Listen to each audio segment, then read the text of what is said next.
جبرائیل جو ہیں ایسے ظاہر ہوئے، حضور اتر رہے تھے غار حرا سے، جبل نور سے، تو آپ کو آواز آئی یا محمد۔ یہ پہلی وحی کے بعد جو فترت ہوئی ہے، کچھ عرصے کے لیے وحی رکی رہی، اس وقت واقعہ پیش آیا۔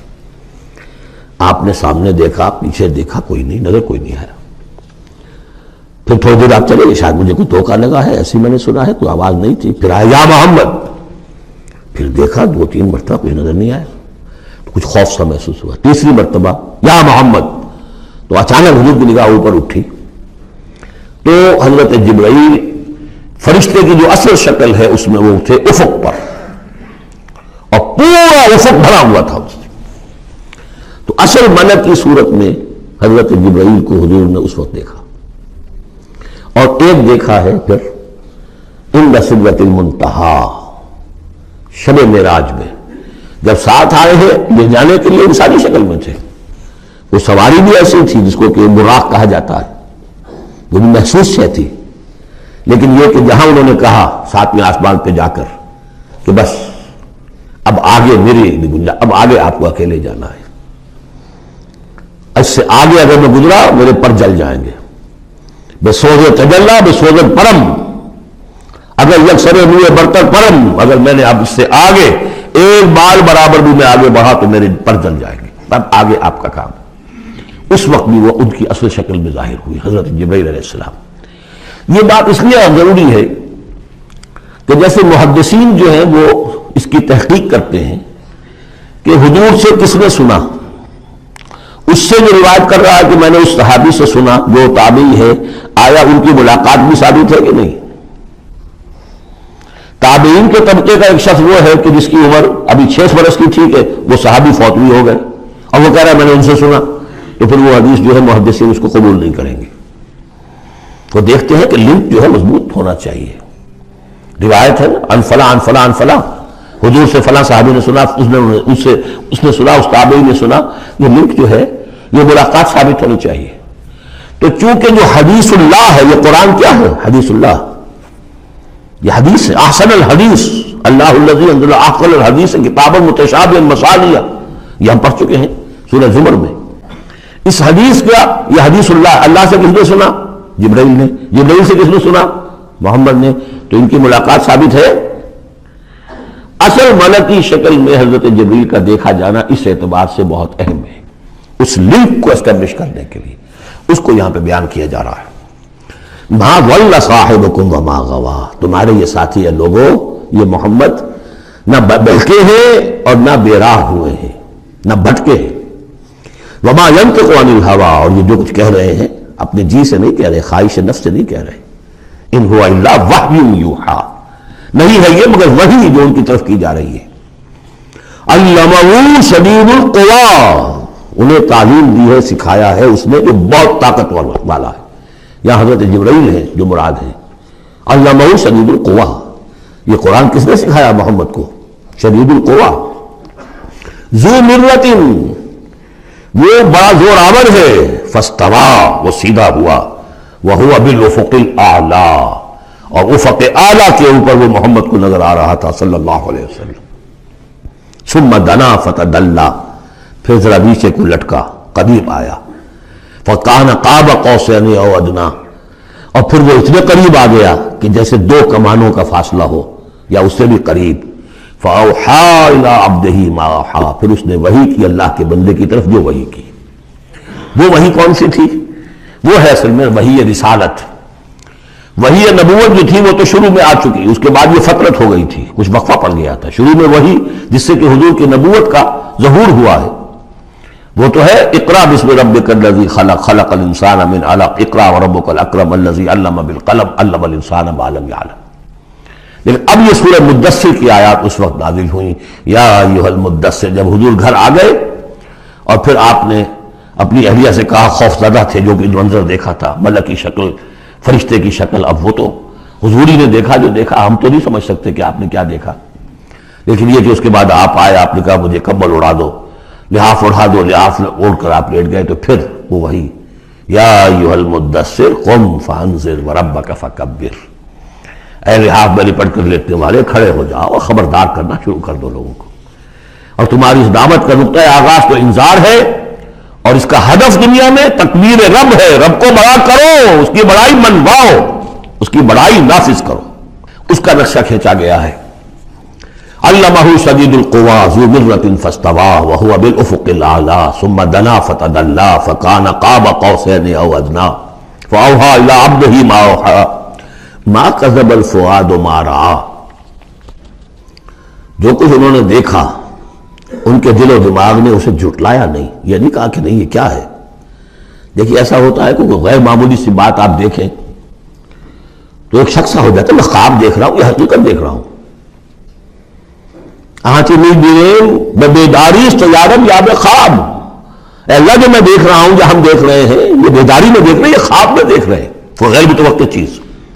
لیکن نبی کو کوئی شک نہیں ہوا، ما کذب الفؤاد ما رأیٰ، یکسوئی کے ساتھ دل و دماغ اور جو بھی آپ کی آنکھ دیکھ رہی تھی ان میں کوئی کانفلکٹ نہیں تھا۔ ما کذب الفؤاد ما رأیٰ فتمارونہ علی ما یریٰ، تو کیا تم اس سے جھگڑتے ہو اس چیز پر کہ جسے وہ دیکھ رہا ہے؟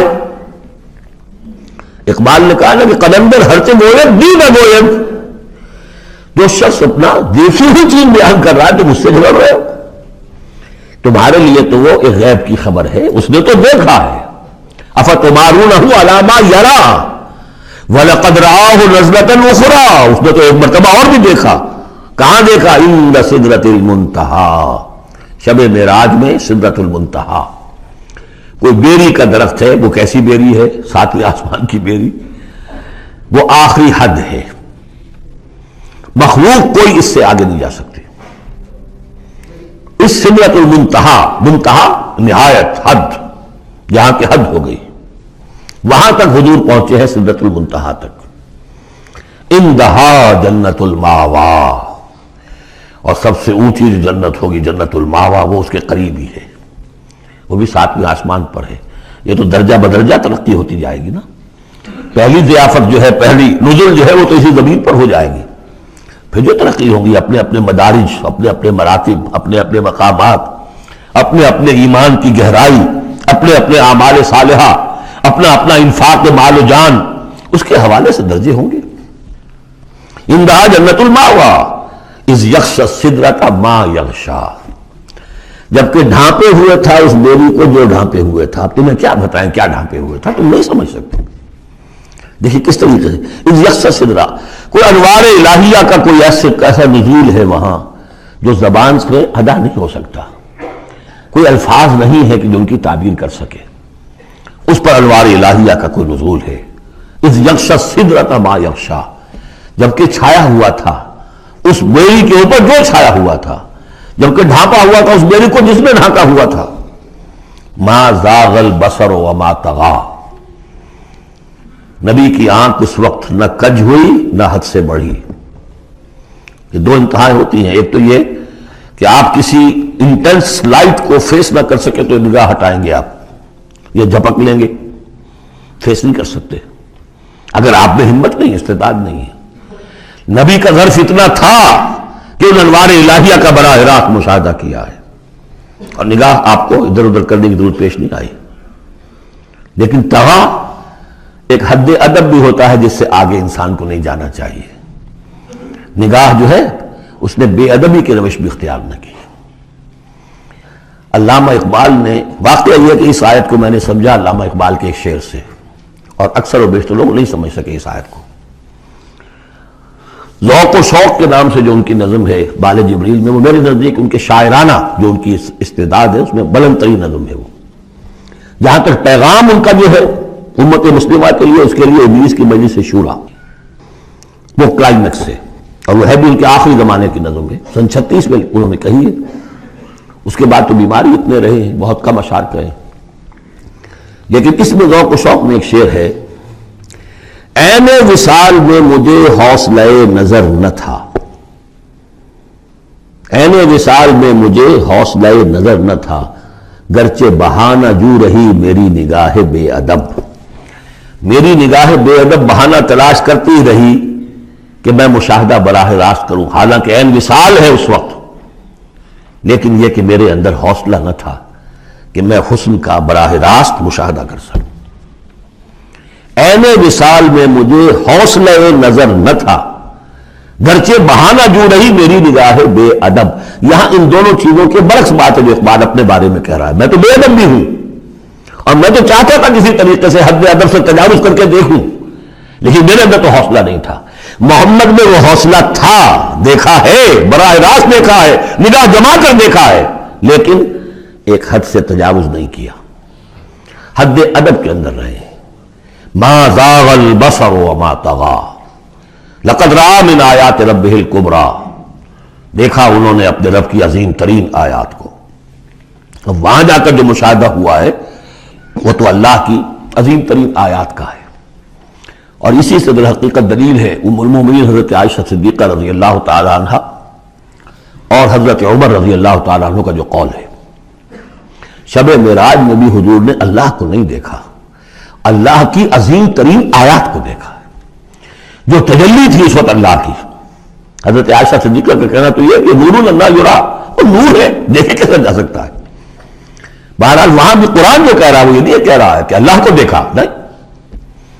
جیسے کہ وہ جو شب معراج میں پہلا سفر کا حصہ تھا زمینی، مسجد حرام سے مسجد اقصیٰ تک، سبحان الذی اسریٰ بعبدہ لیلا من المسجد الحرام الى المسجد الاقصی الذی بارکنا حولہ لنریہ من آیاتنا، وہاں پر بھی اللہ نے اپنی آیات کا مشاہدہ کرایا، لیکن وہ زمینی آیات ہیں اللہ کی، وہ برکات جو ہے زمینی ہیں۔ یہ تجلی جو ہو رہی ہے یہ ہو رہی ہے سدرۃ المنتہا پر، آخری حد ہے، مخلوق کی آخری حد ہے، اس سے آگے کہیے حرم ہے، حریم ذات ہے اللہ کی، جس میں کسی غیر کا کوئی دخل ممکن نہیں۔ اس حد پر جا کر جو وہاں تجلیات باری تعالیٰ تھے ان کا مشاہدہ کیا ہے۔ لقد رأى من آیات ربہ الکبریٰ۔